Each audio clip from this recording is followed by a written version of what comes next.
আউযু বিল্লাহি মিনাশ শাইতানির রাজিম বিসমিল্লাহির রহমানির রহিম নাহমাদুহু ওয়া নুসাল্লি আলা রাসূলিল কারীম আম্মা বাদ আউযু বিল্লাহি মিনাশ শাইতানির রাজিম বিসমিল্লাহির রহমানির রহিম জাযাল্লাহু আন্না মুহাম্মাদাম মা হুয়া আহলু জাযাল্লাহু আন্না মুহাম্মাদাম মা হুয়া আহলু জাযাল্লাহু আন্না মুহাম্মাদাম মা হুয়া আহলুহু আল্লাহুম্মা আল্লিমনা মারাশিদ উমুরিনা ওয়াজনা মিন শুররি আনফুসিনা ওয়া মিন সাইয়্যাতিনা আমালিনা আল্লাহুম্মা আলহিমনা মারাশিদ উমুরিনা ওয়াজনা মিন শুররি আনফুসিনা ওয়া মিন সাইয়্যাতিনা আমালিনা আল্লাহুম্মা আলহিমনা মারাশিদ উমুরিনা ওয়াজনা মিন শুররি আনফুসিনা ওয়া মিন সাইয়্যাতিনা আমালিনা। আমি শাহ সৈয়দ মোহাম্মদ রুকনুদ্দিন নান্দিনা পুরাতন পাড়া মোহাম্মদিয়া দরবার শরীফের একজন গুনাহগার খাদেম। আজকে তারিখ হচ্ছে 7 তারিখ শুক্রবার,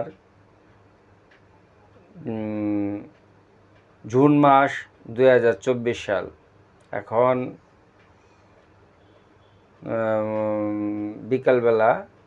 যাই হোক, আল্লাহ তাআলা দরবারে লক্ষ লক্ষ শুকরিয়া আদায় করি যে আল্লাহ সুবহানাহু ওয়া তাআলা আমাকে ভালো রাখছেন।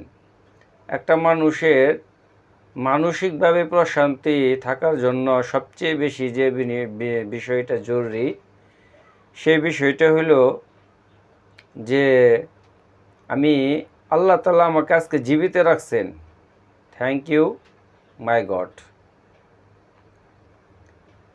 আল্লাহর দরবারে সবসময় বলা আল্লাহ আই এম ফাইন, তাহলেই আমি মানসিকভাবে শান্তি পাব। আর যতক্ষণ পর্যন্ত আমি এই জিনিসটা আমার ভিতরে না আসবে, ততক্ষণ পর্যন্ত আমি কখনোই শান্তি পাব না। শান্তি পাওয়ার জন্য মানুষ বিভিন্ন দিকে ছুটাছুটি করে, কিন্তু আসলে প্রকৃত শান্তি আলহামদুলিল্লাহ। আমি যে অবস্থানের ভিতরে আছি, এই অবস্থানের ভিতরে আমি শুকরিয়া আদায় করব আলহামদুলিল্লাহ। এবং আমি যে শ্রেণীতে, যে অবস্থানে, যে সোসাইটিতে বাস করতেছি, এর চেয়ে আমি উপরের লেভেলের দিকে তাকাবো না, আমি এর চেয়ে নিচের দিকে তাকাবো। তাহলে আলহামদুলিল্লাহ আমি 100 ভাগের ভিতরেও না হইলেও বেশিরভাগই আমি শান্তি পাব।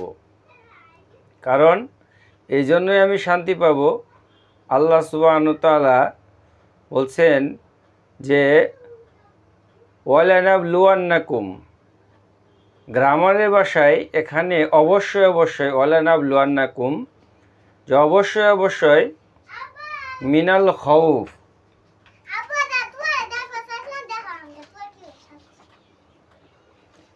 মিনাল খাউফ ওয়াল জুই ওয়া নাকসি মিনাল আমওয়াল ওয়া আনফুসি ওয়াস সামারাত ওয়া বাশশিরিস সাবিরিন, যে অবশ্যই অবশ্যই আল্লাহ তাআলা আমাকে পরীক্ষা করবেন। কি দ্বারা পরীক্ষা করবেন? আমাকে আল্লাহ তাআলা 4টা জিনিসের দ্বারা পরীক্ষা করবেন। মিনাল খৌফ, কিছু ভয় ভীতি। তারপরে কি? মাল দৌলত নষ্টের মাধ্যমে, শারীরিক অসুস্থতা দিয়ে। তারপরে কি দিয়ে? পুত্র সন্তান, কন্যা সন্তান, স্ত্রী, এদের দ্বারা আল্লাহ তাআলা আমাকে পরীক্ষা করবেন। তারপরে বিভিন্ন রকমের শারীরিক অঙ্গহানি এবং অনেক কিছু ক্ষয়ক্ষতির মাধ্যমে আল্লাহ তাআলা আমাকে পরীক্ষা করবেন। আমি যদি এই অবস্থায় বলি যে ক্বালু ইন্না লিল্লাহি ওয়া ইন্না ইলাইহি রাজিউন, নিশ্চয় আল্লাহর জন্য এবং আমাকে আল্লাহর দিকেই প্রত্যাবর্তন করতে হবে। ইন্না লিল্লাহি ওয়া ইন্না ইলাইহি রাজিউন যে আমরা যে পড়ি, এর অর্থ হইল নিশ্চয় আল্লাহর জন্য এবং আমাদের সবাইকে আল্লাহর দিকেই কি ফিরে যেতে হবে। তখন আল্লাহ তাআলা বলতেছেন উলাইকা হুমুল মুহতাদিন, এই সমস্ত মানুষরা হলো হেদায়েতপ্রাপ্ত।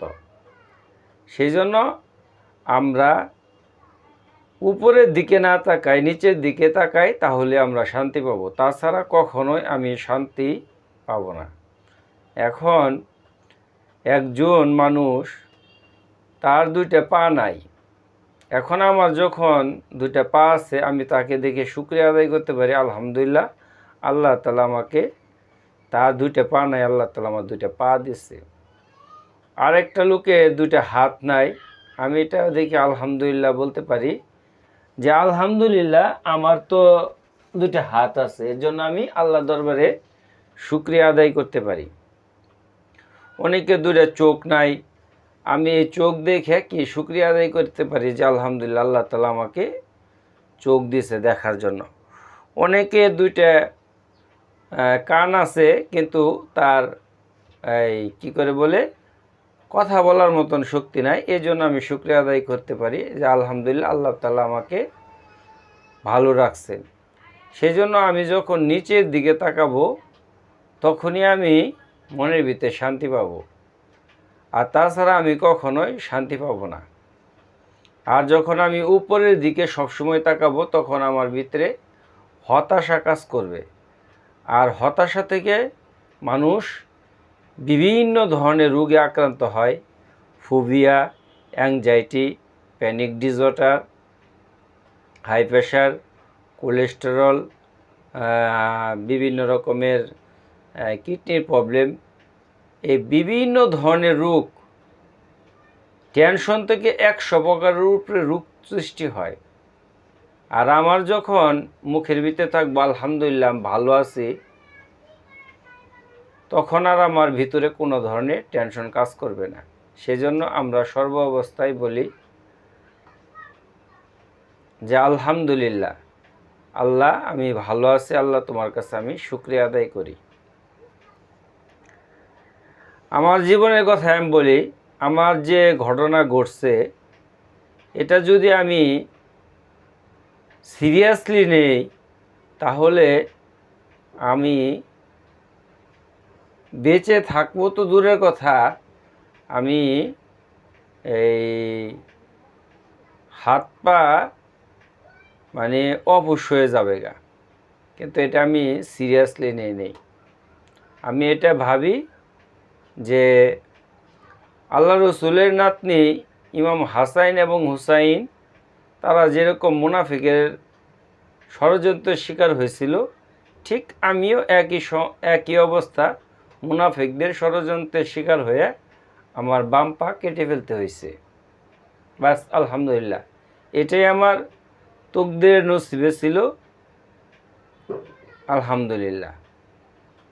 তারপরে বাকি এটা আল্লাহ পাকের ফায়সালা ছিল, বাস শেষ। আল্লাহ রসুলের নাতি তিনি পানির জন্য কারবালার প্রান্তরে তিনাদেরকে নির্মমভাবে মুয়াবিয়ার পুত্র এজিতের নির্দেশে সীমার নৃশংসভাবে তাদেরকে হত্যা করছে। কিন্তু ওই হুসাইন যদি পানির ভিতরে পানির জন্য ওই মাটির ভিতরে লাথি মারত, তাহলে আল্লাহ তাআলার কুদরতি ফোয়ারা সেখান থেকে বের হয়ে যেত। যেটা ইসমাইল আলাইহিসসালামকে যখন ইব্রাহিম আলাইহিসসালামের হুকুমে মক্কাতে রেখে আসছিল, তখন মা হাজারা রাদিয়াল্লাহু তাআলা আনহু সাফা এবং মারওয়াতে দৌড়াইতেছিল পানির জন্য। তখন আইসে দেখি ইসমাইল আলাইহিসসালামের লাথির গোড়া যেখানে লাগছে সেখান থেকে পানি বের হইতেছে, ওইটাই জমজম কূপ। এখন পর্যন্ত ওই পানি এখন ওই যে সারা বিশ্বের মুসলমানরা খাইতেছে, পানি শেষ হয় না। তাহলে ওই ইমাম হুসাইনও যদি লাথি মারতো তাহলে পানির ফোয়ারা বের হয়ে যেত। তো এটা একটা আল্লাহ পাকের ফায়সালার অংশ বিশেষ ছিল যে এটাই তোমার জন্য নির্ধারিত ছিল, কিন্তু সংগঠিত হয়েছে কাদের দ্বারা? মুনাফিক দ্বারা। তো আমি এই বিষয়গুলা ওইভাবে সিরিয়াসলি নেই না। অনেক রকমের চাপ আমাকে মোকাবেলা করে এখন পর্যন্ত আমি আলহামদুলিল্লাহ আমি রুকনুদ্দিন বেঁচে আছি। তো একটা মানুষ যখন আল্লাহ তাআলার প্রতি পুরাপুরি বিশ্বাস করে, তো আল্লাহ তাআলা তার জন্য যথেষ্ট হয়ে যায়।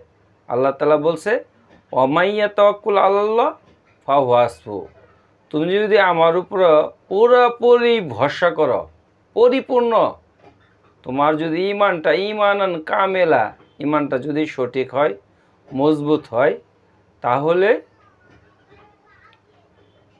তোমার জন্য আল্লাহ তাআলাই যথেষ্ট হয়ে যাবেন। আল্লাহ তাআলা তোমাকে মিরাক্কেল দেখাবেন,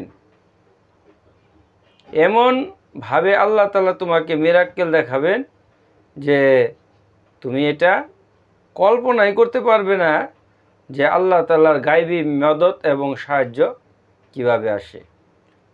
আমি যে সমস্ত সমস্যায় সম্মুখীন হয়েছিলাম, আল্লাহ তাআলার গায়বী কুদরত, এবং আল্লাহ তাআলা তো আসলে ডাইরেক্টলি আসে না, আল্লাহ তাআলা ডাইরেক্টলি আসে না। আল্লাহ ভায়া হয়ে দেবদূতের মতন কাউকে পাঠান, এবং কি আল্লাহ তাআলা কাউকে দিয়ে তাকে সাহায্য করান। এটা আল্লাহ তাআলার বিধান। যেমন পোস্ট অফিসের পিয়ন এসে আপনাকে টাকা দিয়ে গেল, আসলে টাকাটা আপনার আব্বু অথবা আপনার ভাইয়া পাঠাইছে, কিন্তু পিয়ন হইতেছে মাধ্যম। তো আল্লাহ তাআলার রূপে যখন আমি আপনার যারা আছি সবাই পরিপূর্ণ তাওয়াক্কুল এবং ভরসা করব, তো আল্লাহ তাআলা তার কুদরতি নিজামকে ব্যবহার করে আল্লাহ তাআলা এমন কিছু মিরাক্কেল, এমন কিছু আল্লাহ সুবহানাহু ওয়া তাআলা সাহায্য করবেন যেটা কল্পনার বাইরে। তো আল্লাহ তাআলা এই জন্য আমাকে পরিপূর্ণভাবে আল্লাহ তাআলার উপর ভরসা করব। একটা লোক, সে যে সকালবেলা ঘর হইতে বের হয়ে যায়, সে কি ফিরে আসবে এটা কি সে জানে? কিন্তু আসলে আল্লাহ তাআলার হেফাজত, আল্লাহ তাআলার উপর পরিপূর্ণ তাওয়াক্কুল করেই আমাকে বের হইতে হবে, কারণ সব কিছুর মালিক আল্লাহ তাআলা। আর আল্লাহ তাআলা যাকে যত বেশি ভালোবাসেন, যার ইমানটা বেশি মজবুত, তাকে আল্লাহ সুবহানাহু ওয়া তাআলা তত বেশি পরীক্ষা করেন। এটা আল্লাহ তাআলার একটা সিস্টেম। একটা ছেলে ইঞ্জিনিয়ার হবে, তার পরীক্ষাটা কতটুকু হার্ড হবে। একটা ছেলে মেডিকেলে পড়ালেখা করে, তার পরীক্ষাটা কতটুকু হার্ড হয়। একটা ছেলে ম্যাজিস্ট্রেট হয়, তার পরীক্ষাটা কতটুকু হার্ড হয়। ঠিক তেমনিভাবে যে যত উপর র্যাঙ্কের অফিসার হয়, উপর র্যাঙ্কের ঊর্ধ্বতম কর্মকর্তা হয়, যে যে কমান্ডার হয়, সে হেলিকপ্টার থেকে তাকে ঝাঁপ দিতে হয়। তাহলে ঠিক তেমনিভাবেই যে যত আল্লাহ তাআলার মাহবুব বান্দা হয়, তার পরীক্ষাটাও ঠিক অত কঠিন থেকে কঠিন হয়। যেমন ইব্রাহিম আলাইহিস সালামকে আল্লাহ তাআলা খলিল উপাধি দিছে। খলিল উপাধিটা কেমনি দিল? তাকে আল্লাহ তাআলা কত বড় পরীক্ষার ভিতরে ফেলাইছে। ইব্রাহিম আলাইহিস সালামকে আগুনের ভিতরে ফেলাবে, আগুনের ভিতরে ফেলাবে। আর আগুনের ওই চরখিটা, যে আগুনের কুণ্ডলী, ওটার উপর দিয়ে 2-3 মাইল উপর দিয়ে যদি কোনো পাখি গেত, তাহলে পাখিটা পুইরা ধুলিস্যাৎ হয়ে যেত। আর ইব্রাহিম আলাইহিস সালামের আগুনের ভিতরে ফালাবে কে? তার পিতা আজর। ওই টাইমে জিবরাইল আলাইহিস সালাম আসছে, এসে বলছে যে আপনাকে আমি কোনো কি হেল্প মি? তখন বলছে আল্লাহ তাআলা আমার জন্য যথেষ্ট। যখন আগুনের ভিতরে তাকে ফালানো হয়েছে, তখন আল্লাহ তাআলা হুকুম করছে, ইয়া নারু, হে আগুন,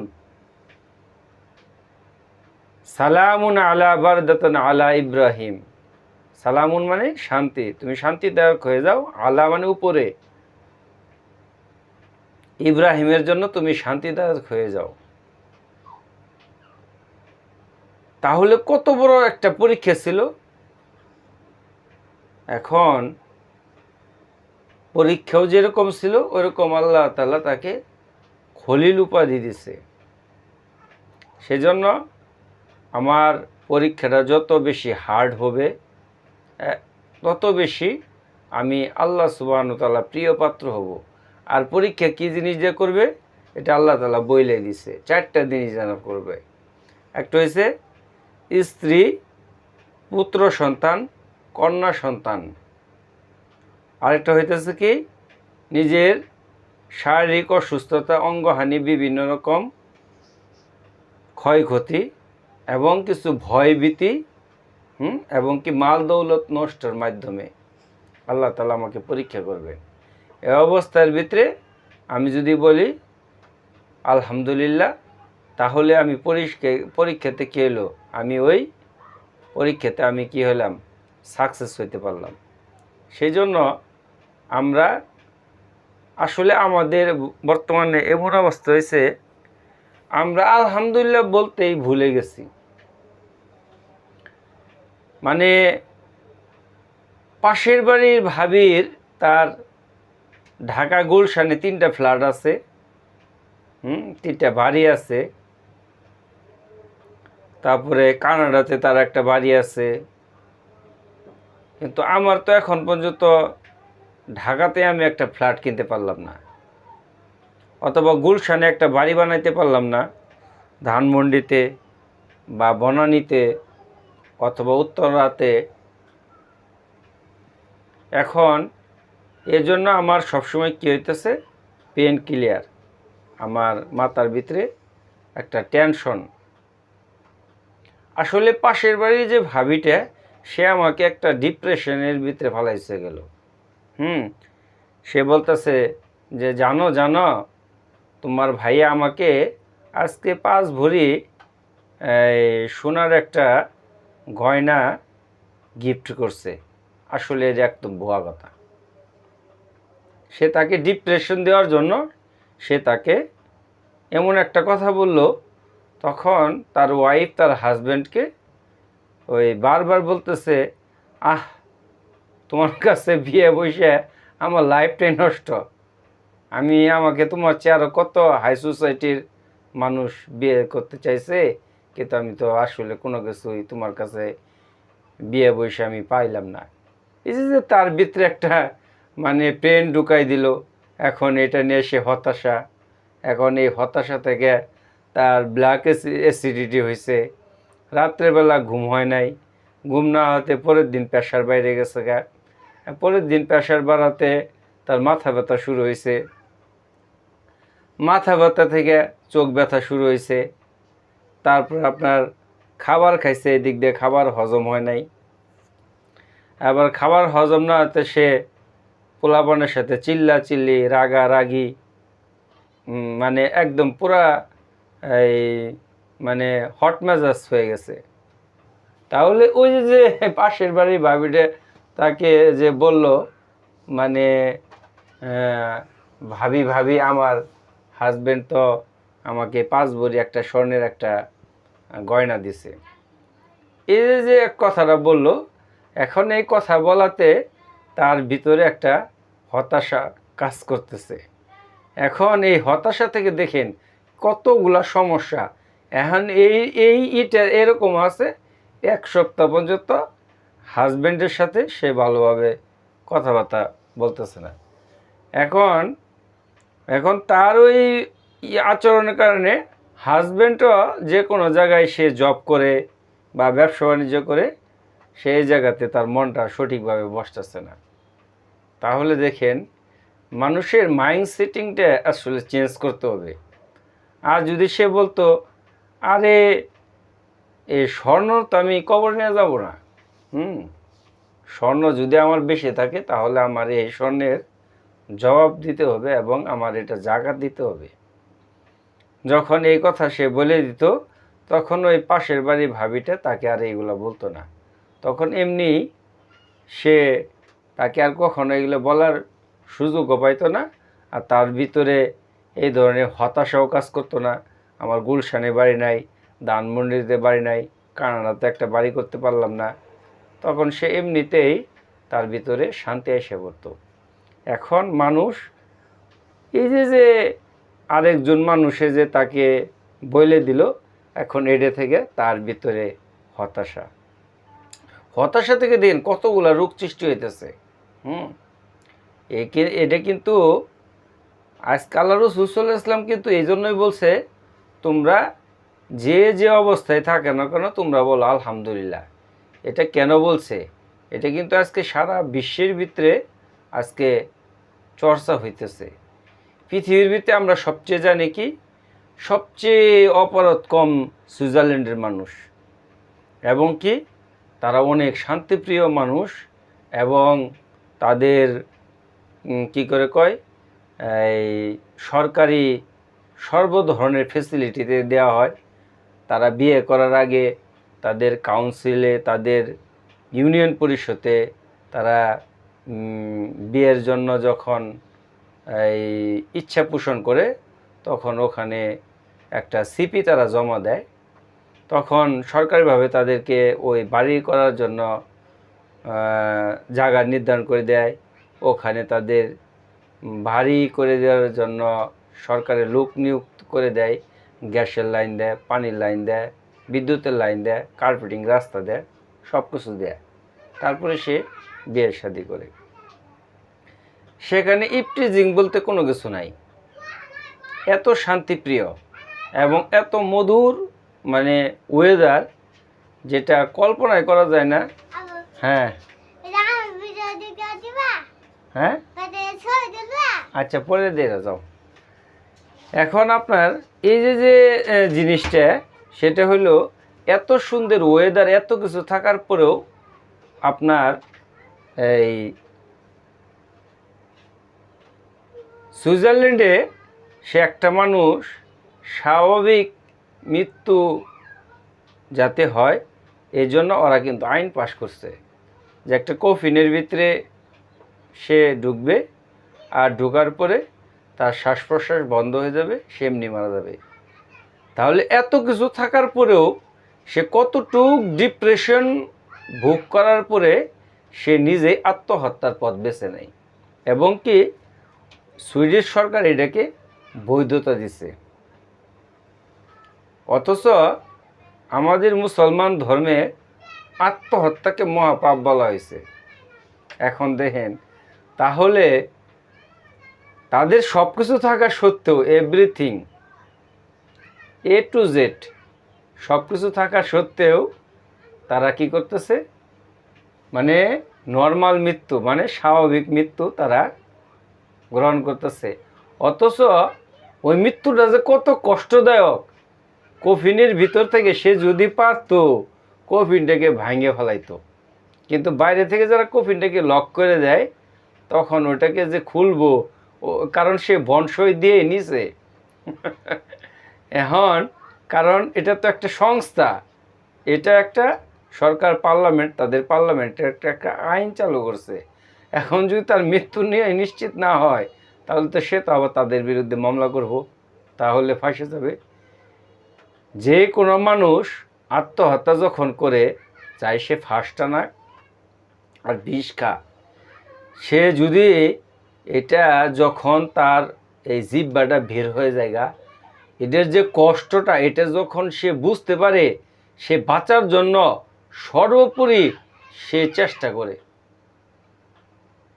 বিষ খাওয়া রোগী এগুলো দেখছি তো আমি, যে তাকে যখন ওয়াশ করাইতেছে, তারপরও সে ওই টাইমে বলতেছে আমাকে তাড়াতাড়ি আমারে ভালো করান।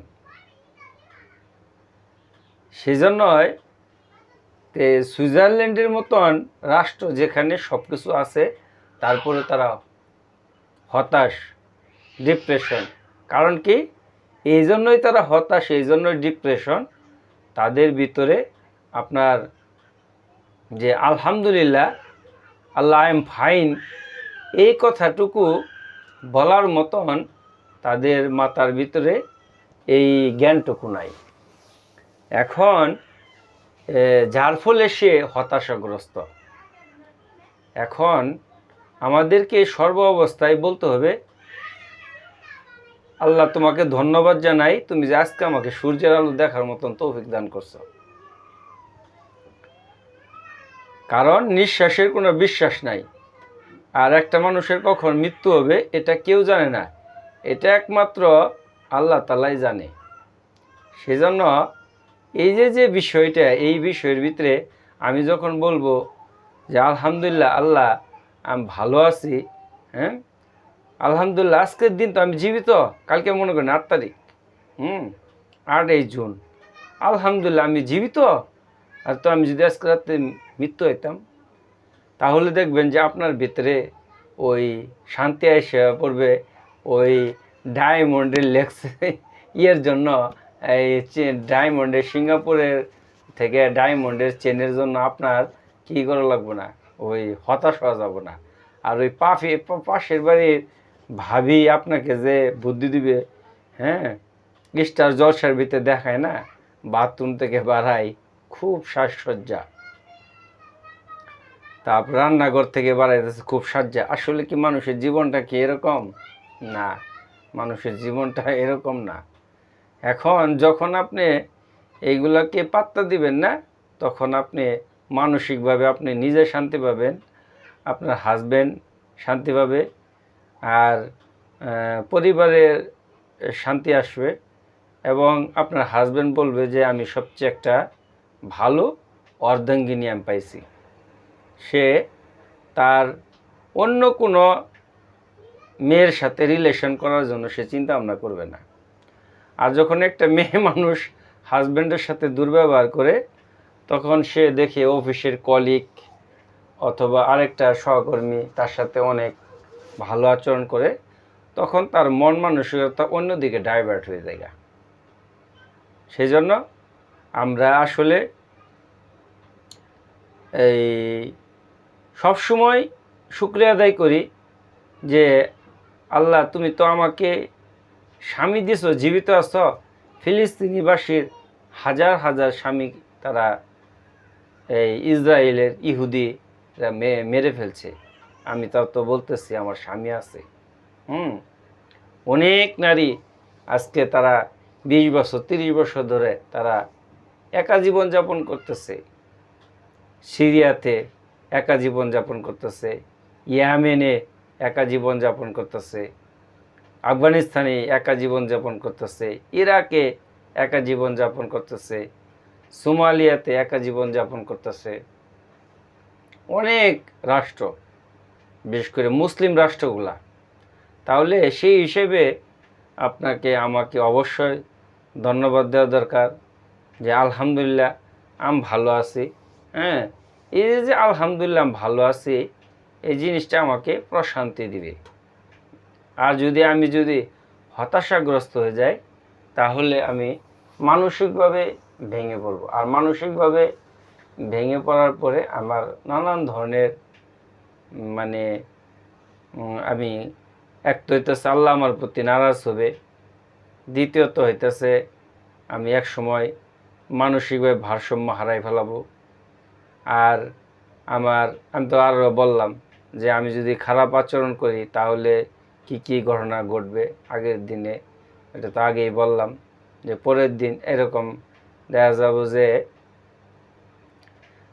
এই স্যাটারডে ঘটনা ঘটছে, ওইটা যাইতে যাইতে আরেক ওই ফ্রাইডে পর্যন্ত এই অশান্তিটা বিরাজ করবে। সেজন্য সবসময় বলা আলহামদুলিল্লাহ। একটা রিক্সাওয়ালা, আসলে আমরা যদি এগুলো খেয়াল করি, একটা রিক্সাওয়ালা সারাদিন সে রিক্সা চালানোর পরে দেখা যাইতেছে সে প্রচণ্ড খরার ভিতরে সে রিক্সা চালায় আসছে। আসার পরে এই তার ওয়াইফ তাকে অজুর পানি দিতেছে, গোসলের পানি দিতেছে, গামছা দিতেছে, তারপরে তাকে খাবার দিয়ে বাতাস করতেছে। এই যে একটা শান্তি, অথচ একটা আমাদের অনেক ফ্যামিলিতে আছে, হাজব্যান্ড সে ক্লান্ত হয়ে আসছে, তাকে বলতেছে এসি রিমোটটা নিয়ে আসার জন্য, অথবা এসি রিমোটটা টিপে দেওয়ার জন্য, সে তাতেও রাজি না। তখন ওই মানুষটার মন মানসিকতা কেমন লাগে। সেজন্য অথচ রিমোটটা টিপতে কি কিছু লাগে, এসি রিমোটটা টিপতে। ওই যে আগের দিন হয়তো একটা জিনিস সে চাইছে, এই জন্যই এই অবস্থা হয়ে গেছে। এখন এগুলা আসলে, এটা তো আসলে প্রেম হইল না, এটা হইল একটা সার্থকতা। হুম, প্রেম এক জিনিস, সার্থকতা এক জিনিস। প্রেম হইল ভক্তি, শ্রদ্ধা, মোহব্বত, ভালোবাসা, এর নাম হয়েছে প্রেম। তো আল্লাহ তাআলা বলছে যে আমাকে প্রেমময়ভাবে তুমি আমাকে ডাকো, তুমি প্রেমময় ভক্তি সহকারে তুমি আমাকে ডাকো, তাহলে তুমি যে মজা যারা পাবা আমার ওই ডাকের ভিতরে, তুমি যখন আমাকে ভয়ে স্মরণ করবা তখন তুমি ওই মজাটা পাবা না। সেজন্য আমাদেরকে প্রেমময় হইতে হবে, প্রেমময় একটা জীবন, এরকম একটা জীবন গঠন করতে হবে যে জীবনের ভিতরে প্রেমময় একটা জীবন থাকে।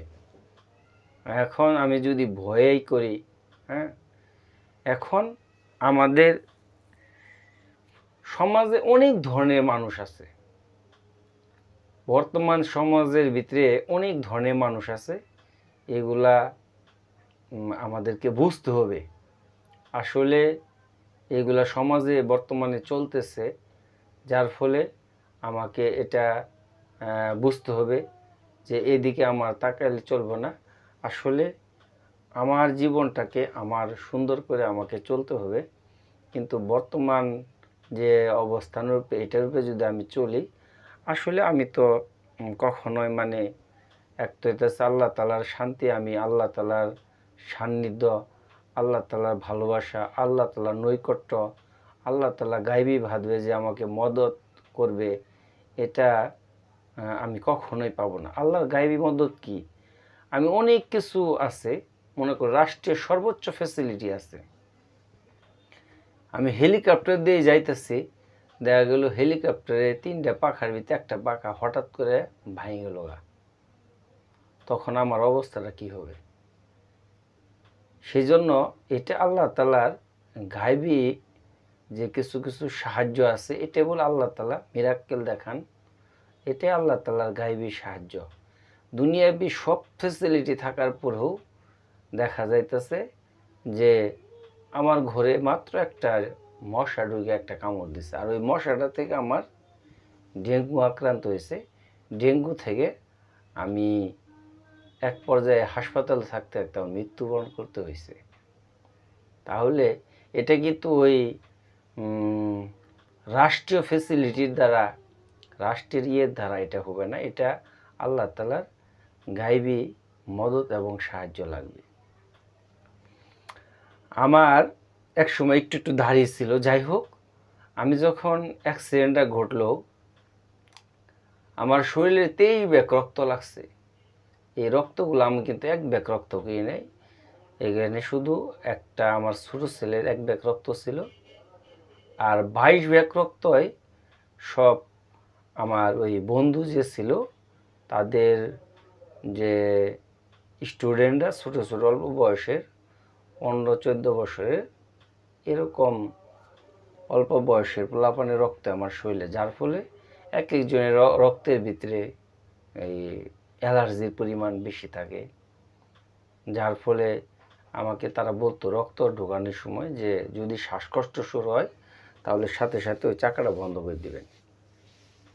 যা এখনও অ্যালার্জি দেখা যায়, রক্তের প্রভাবটা আছে, যার ফলে সবসময় চুল কাটিয়ে রাখতে হয়, দাড়ি ছোটো করে রাখতে হয়, দাড়ি একদম চেঁচে রাখতে হয়, না তা নাহলে ওই অ্যালার্জি বিশাল পরিমাণ চুলকায়।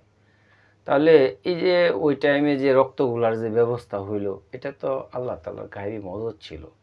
এবং পঙ্গুতে আপনার মাত্র এত হাজার সিট, অথচ ওখানে কেবিন মাত্র 24টা, ওখানে কেবিন পাওয়া যায় কতটুকু টাফ ব্যাপার, এটা মানে আল্লাহ তাআলার মানে বিশেষ নিয়ামত ছাড়া এখানে ওইটা বলা যাব না, এটা কত বড় আল্লাহ তাআলার বিশেষ নিয়ামত।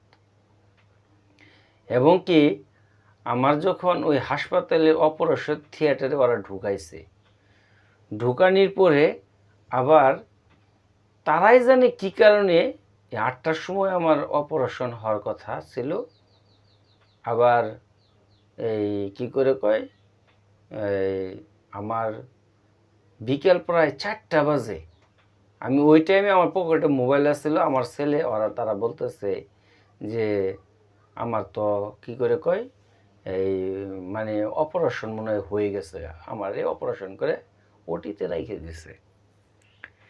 আমি ওই টাইমে আমাদের রানাগাছার চেয়ারম্যান আব্দুল জলিল চেয়ারম্যান সাহেবের রিং দিলাম, তো রিংটা ধরলো না। পরে আমি আমাদের থানার সাংগঠনিক সম্পাদক ছিল হযরত রিপন ভাইয়ের ফোন দিলাম, তখন রিপন ভাই ফোনটা ধরলো না। রিপন ভাই ফোন ধরছে, ফোন দিয়ে বললাম যে রিপন ভাই এই ঘটনা। রিপন ভাই বললো যে হ্যাঁ, তাহলে তো ওই জায়গাতে তো আসলে আমাদের ফোন তো কাজে খাটবো না, তুমি অন্য কোনোভাবে চেষ্টা করে দেখো। তখন আমি জামালপুর নাইম ভাইয়ের ফোন দিলাম যে নাইম ভাই এই ছাত্রলীগের সেক্রেটারি, যুবলীগের সেক্রেটারি ছিল। নাইম ভাই ফোন শুনে বলতেছে, রুকন তোমার আমি গতকালকে বললাম তুমি জামালপুর চলে আসো নান্দিনা থেকে, তুমি আসলা না, তো এখন তোমার কি ঘটনা? আমি বললাম যে ভাই আমার তো ঠ্যাং আর একদম হয়ে গেছে, আলাদা হয়ে গেছে, আমাকে 8টার সময় ওটি ঢুকাইছে, আবার তারা বের করে দিছে, তাহলে তুমি আমার কি করতে পারো? আমি বললাম যে ভাই আপনি একটু মির্জা আজম সাহেবের ফোন করেন, এমপি মির্জা আজম সাহেবের ফোন করে সে বললেন যাতে করে আমার অপারেশনের ব্যবস্থাটা করে, তা নাহলে আমি অক্সিজেন লাগানো আছে, আমি তো ভাই মারা যাব। এই ফোন করতে দেরি আমার 2 মিনিটের ভিতরে কমপক্ষে 10টা আনসারে রুকনউদ্দিন জামালপুর করে খুঁজতেছে। পরে তাড়াতাড়ি করে ওরা একদম মানে মানে অনেক ডাক্তার আসলো, আইসারে বলতেছে যে কি করে কয় ওনার তো অপারেশন করতে হবে, যাই হোক তে ওনাকে আপনারা সকালে ঢুকাইছেন, বের করে দিয়েছেন কেন, বিভিন্ন রকম কথাবার্তা বলতেছে। পরে পঙ্গুর যিনি প্রধান উনি বলতেছেন যে ওনার আগে অপারেশন করান। পরে বললো যে দেখেন আপনার আসলে এটা 6 ঘন্টার ভিতরে যদি থাকতো তাহলে এটা এই ঠ্যাংটা রাখা যাইতো, কিন্তু এটা অনেক টাইম দেরি হয়ে গেছে, এখন ঠ্যাং রাখা যাবে কিন্তু 2.5 থেকে 3 বছর পর পরে ব্লাড ক্যান্সার হয়ে মারা যাবেন। তখন আমি বললাম তাহলে এটা কি করা যেতে পারে? পরে বললো ঠ্যাং কেটে ফেলাইলে আপনি যদি আর্টিফিশিয়াল পাড়া লাগান তাহলে হয়তো মোটামুটি ভালোই চলতে পারবেন, যতদিন আল্লাহ সুবহানাহু ওয়া তাআলা আপনার হায়াত রাখছে আপনি ভালোভাবে চলতে পারবেন।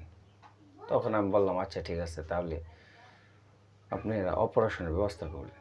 পরে তাড়াতাড়ি করে অমনি অপারেশন শুরু করে দিল, ঠ্যাং কাটিয়ে দিল। যাই হোক, পরে প্রথম দিন এয়ার ওয়ার্ডে ছিলাম, কিন্তু ওই টাইমে কেবিন পাওয়া খুব কঠিন ব্যাপার ছিল। যাই হোক, আল্লাহ তাআলার কাছে এরকম খুবই চোখের পানি ফেললাম, আল্লাহ আমি তো এই জায়গাতে এইভাবে থাকতে পারবো না। তখন যাই হোক অলৌকিকভাবে আল্লাহ তাআলা আমাকে ওই জায়গাতে কেবিনের ব্যবস্থা করে দিছে। তো আল্লাহ তাআলা আসলে কিভাবে মানুষকে মিরাক্কেল কিভাবে সাহায্য করেন এটা একমাত্র আল্লাহ তাআলাই ভালো জানেন। আল্লাহ তাআলার কাছে এই জন্য সবসময় হ্যাঁ এই তুল মাইতেছি, আল্লাহ তাআলার কাছে সবসময় এই জন্য শুকরিয়া আদায় করা যে আল্লাহ আই এম ফাইন, আল্লাহ আমি ভালো আছি, আল্লাহ দরবারে শুকরিয়া আদায় করা।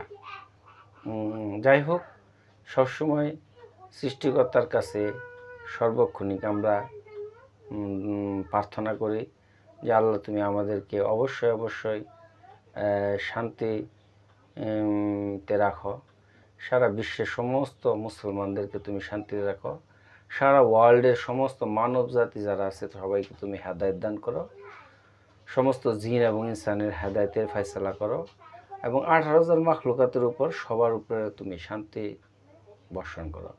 এই যে কয়েকদিন আগে যে ঘূর্ণিঝড়টা হইল, এর দ্বারা পশু পাখিরাও কিন্তু কষ্ট পাইছে। যাই হোক, আল্লাহর দরবারে লক্ষ লক্ষ শুকরিয়া। তো আমি আসলে দেখে বলি না, যাই বলি নিজের ব্রেন থেকেই বলি, হয়তো ভুল হইলে অবশ্যই আপনারা কাইন্ডলি আমাকে ক্ষমার চোখে দেখবেন এবং আমাকে ভুলগুলা শুধরে দেবেন। আসসালামু আলাইকুম ওয়া রাহমাতুল্লাহি ওয়া বারাকাতুহু।